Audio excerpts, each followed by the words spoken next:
पुरायनी पता चढ़ी सुतेली गौरा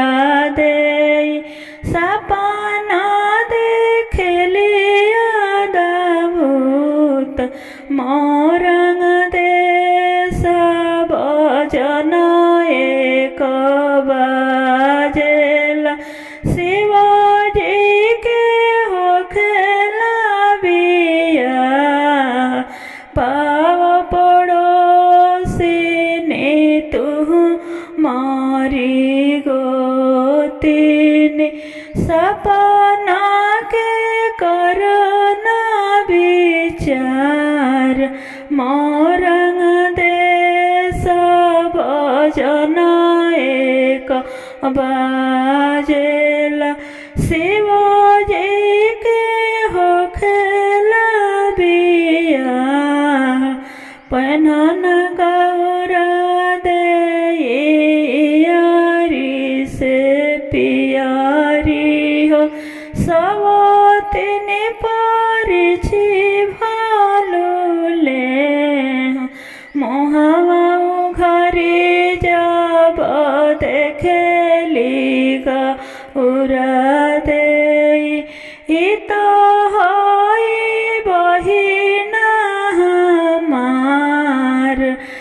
तो होई बहिना हमार चार भुवन बहिना बर नाही मिलाले हो मोरा पीठी दरेलो अंगार मांगिया के जुड़े जुड़े रही हो ए बहिना हो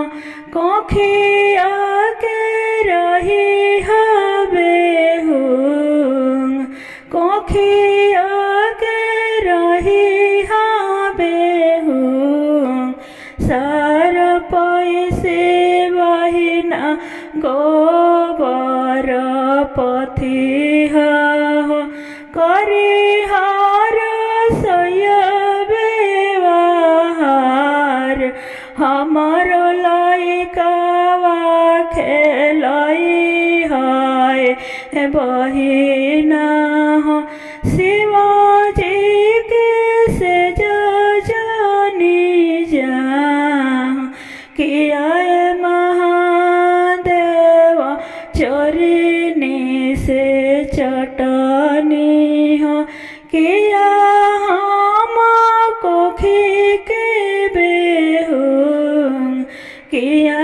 महादेव सेवा से चुकानी हो कहे कईनी दूसर बिया नहीं गौरा दे चोरिनी से चटनी हो नहीं तू कोखी के बेहुंग नहीं गौरा दे सेवा से चुकाली कई